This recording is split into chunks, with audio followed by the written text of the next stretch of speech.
বিপিএলে বেশ কয়েকটি ম্যাচে দেশি আম্পায়ারদের একাধিক সিদ্ধান্ত ক্রিকেট সমর্থকদের সমালোচনার কাঠগড়ায়। বিশেষ করে quad behind, leg before wicket বা এলবিডব্লিউ সিদ্ধান্ত টেলিভিশনের পর্দায় খালি চোখে প্রশ্নবিদ্ধ মনে হয়েছে অনেকের কাছে।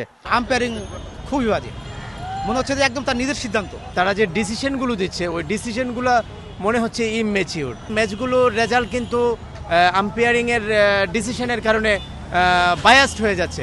আমার মতে ওই লোকাল আম্পায়ারগুলোকে আরো ট্রেন আপ করাটা উচিত।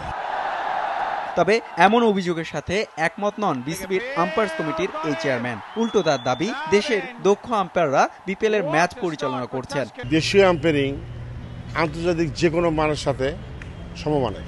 অনেক সময় দেখা যায় যে বেশি আম্পায়ারিং করলে একটু চাপ মানসিক এটা থাকে। যে সিদ্ধান্ত নিয়ে সমালোচনা হচ্ছে সেগুলি এমন কোনো বড় না, খুবই কম, পার্সেন্টেজে সেটা খুবই কম।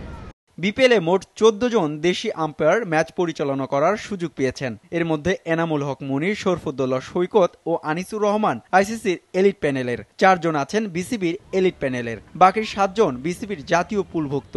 আর বিতর্ক যখন উঠেছে দেশি আম্পায়ারদের মান আরো বাড়াতে বিসিবি নিচ্ছে নানা উদ্যোগ। আমাদের আম্পায়ার যদি আমাদের দেশে সুযোগ না পায় তাহলে আইসিসি কেন তাদের সুযোগ দেবে?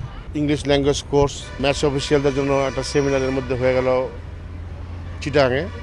আমরা যেসব ভেন্যুতে আমাদের দেশে ক্রিকেট হয় সব ভেন্যুতে আমরা এই প্রোগ্রামগুলি করব। কিন্তু একটা ব্যাপার বেশ নেতিবাচকভাবে সবার চোখে পড়েছে, তা হলো বিপিএল এ দেশি আম্পায়ারদের প্রতি খেলোয়াড়দের অশোভন আচরণ। তাই আম্পায়ার্স কমিটির প্রধান আশা করেছেন খেলোয়াড়রা যেন আরো শ্রদ্ধাশীল হন আম্পায়ারদের প্রতি। আমাদের প্লেয়ারদের সচেতন করতে হবে যে আম্পায়ারিং একটা নোবেল জব।